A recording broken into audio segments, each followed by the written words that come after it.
Now you might call them a ghost, or you might call them an apparition, or a wraith, or a haint, or a poltergeist. There's all of these wonderful words that mean somebody who is passed away. And I have been amazingly lucky that I started at a very young age having a spirit who talked to me that nobody else could see. And so, his name is Mahalaleel, and I call him Ma, M-A-H, and he's who guides me when I do psychic readings. But he also talks about what it's like on the other side, which is kind of nice to have kind of a window on what's going on. And he says that quite often we have it all wrong, but don't worry about it, there's no such thing as hell. And he's always stressing that, because people come to see me and they want to get in touch with somebody who has lived, or maybe who has just passed. They want to know, how are they doing, what's going on. And so as I let them know what my spirit guide has to say, or sometimes the person themselves comes and talks to me. And what's interesting about this is that when you can feel the spirit and you can see ghosts, your life gets a lot more interesting. I mean, it's like you think this dimension can be difficult, wait.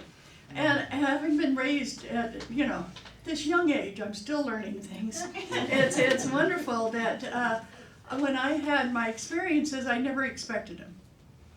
There are places that I went that as an empath, somebody should have just shackled me and said, don't go there. And one of my first ones was when I went to Gettysburg. Oh. And when I got to Gettysburg, I thought, well, this is going to be fun. My husband was a history buff, and my kids loved cannons. What could go wrong? I encountered hundreds of ghosts. Hundreds. Oh, yes. Oh, yeah. They were scared to leave. Yeah, yeah. Because, and here they were fighting what they felt was a really good fight. During that battle, thousands and thousands of people died. But most people don't realize there was so many bullets flying that in the Gettysburg Museum we saw pictures of bullets that had fused in midair. Oh, wow. Isn't that horrendous? That much artillery was going on. So I'm walking through Gettysburg going, what do I do? And Ma said, bless them and release them. And I went, I can do that. So I kept walking and saying, it's time to go. You can go into spirit, release yourself. Go to God. However you see God, it's time to go. And then all of a sudden I could start feeling this energy got lighter and lighter. And so the next time I went back to Gettysburg, it wasn't near as, I was going to say dead. I think that's a good word. And it was one of those things that when I think of the 51,000 people who died in that war in such a brief period of time, it's just amazing. And to think of having that ability is to help release them. Well, then the next one, my husband and I and my two little kids traveled in the trailer for a year all around the United States. Which, isn't that amazing to just think of doing that? My kids were 3 and 5. And so one of the places we went to was Montana. And I thought, well, it would be great. My kids have never been on a Native American reservation. So let's go to the Crow Reservation, which is right there. I forgot Custer had been there too. And not very successfully. Not very successfully, and his people are still talking about it. And because when the first thing I heard when I got out of the car was horses screaming. And I don't know if any of you have ever raised horses and heard a horse scream. Yeah. It's one of the most god-awful feelings. And they were screaming in pain. And I never realized that as an empath I could also hear the spirits of animals. And then these 3 young Native American men on ponies that were painted. That's a hard thing. Painted ponies. At least they weren't Paiute. They were Lakota. But I could see them coming towards me, and they were pointing at the battle, and they were all upset about it, trying to decide whether they should go back, not realizing they were on the other side, that they were spirit. And as they were doing this, I thought, let's try this. Let's try blessing them. And I said, bless you. And I just And my husband is getting used to this. You know, his wife stops, spreads her legs like this, looks up and says, "Bless you." And he goes, "Mm-hmm." I always wear a dress. Have any ever wondered Yes. why I always wear a dress? Because that opens me to the earth energy. Yeah. So when I come upon something that I need to take care of and bless and release, I pull up Mother Earth to bless and release whatever's going on. Well, the next time I was in Hawaii. You get the picture. And I had never been to Pearl Harbor, but I saw this, you know, I was reading about this, and I thought, well, that's nice. They've got a monument out there. There can't be any spirits out there, you know, because they've already got a monument on top of it and everything.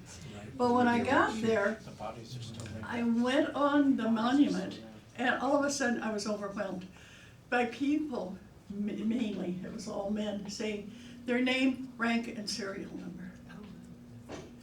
And I was the first person, I guess, that had been able to hear them. And I sat down and I just, and I said to my husband, "Andrew Johnson just talked to me." And I couldn't see it, but there's a wall with all the names. And he said, "There he is." And then I started listing the names that they were giving me. And he would start saying yes. And I said, "And Moses." And he said, "I don't see a Moses."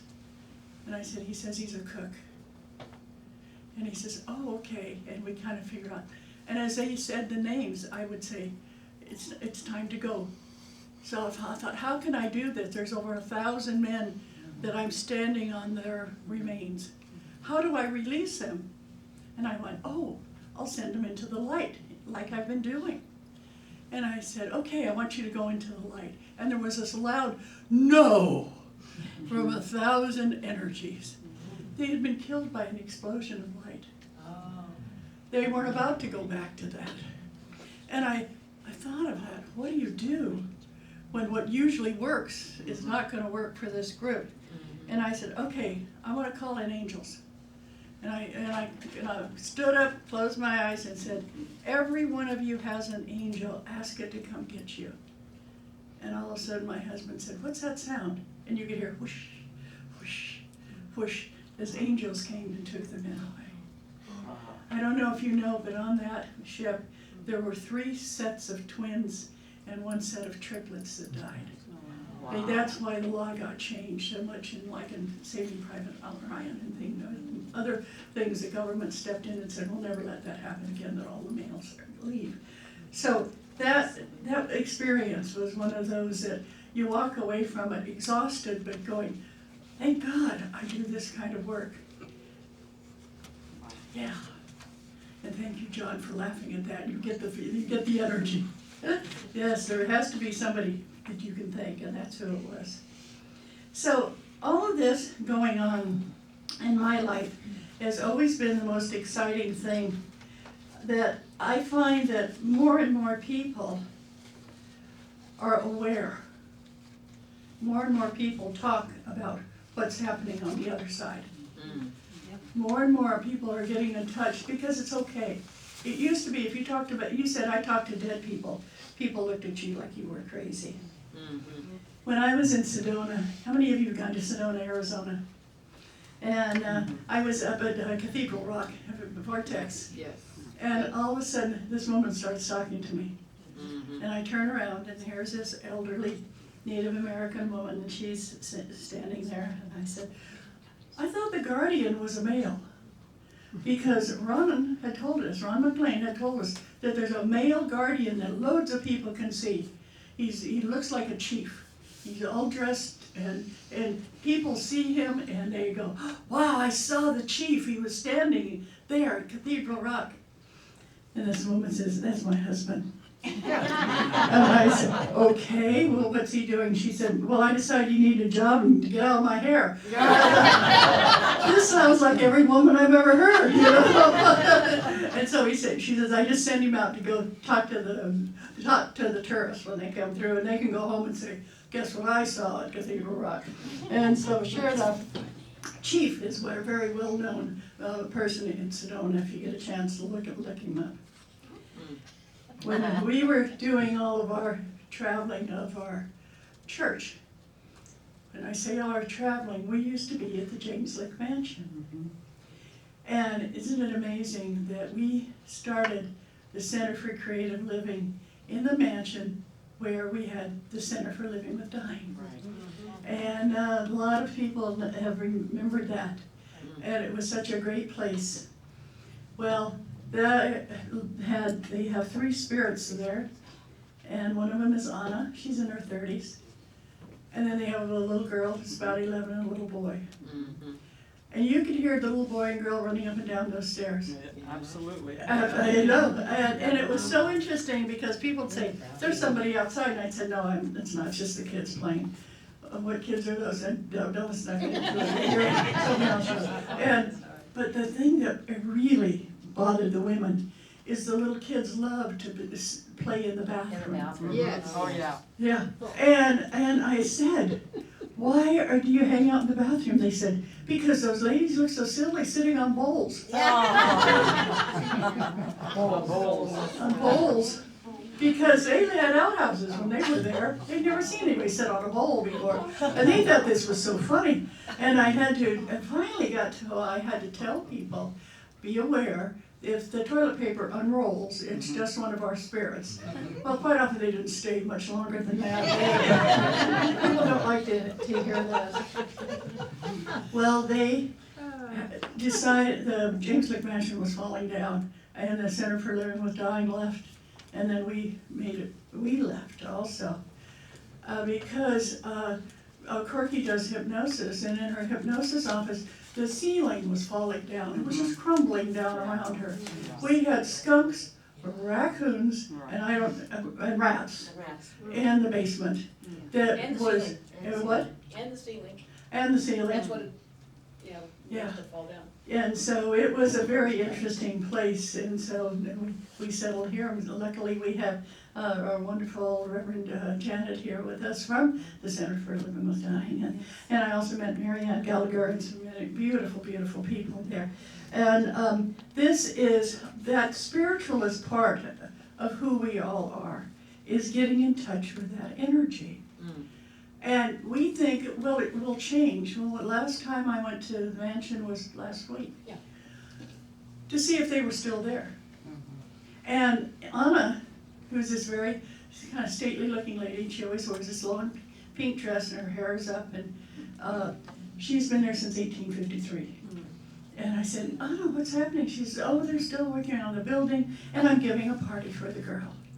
And I said, what? And she said, oh, yes. She wants a birthday party. Oh, wow. And I said, what does she know about birthday parties? And she says she watches them. The kids have birthday parties outside. And they have balloons and all that. And so she decided she wanted a birthday party. And the little boy is so excited they're going to have a party. Now, they can't leave the house. I don't know why their spirit is tied to that house, but it is. Because twice now I've tried to have her come out, because one day it was so cold in the mansion. When that mansion got cold, it stayed cold. And I looked out and you could see the sun shining through the wonderful colored window. It was a beautiful leaded glass window. And I went walking down to get warm. And I saw Anna and I said, hi Anna, and I kept walking. Well, usually she'd move. She didn't. And I walked right through her. I thought I was cold before. And I just walked through her and walked out the front door and said, Anna, it's warm, come out. She said, I can't leave the building. And I said, then why don't you go be with God? And she said, it's not my time. I don't know. When you talk to spirits and what they say, you don't know. You just know that it's amazing that we can talk to them. And at that moment, we're going to turn to the choir again. And they're going to be singing another one of their wonderful songs.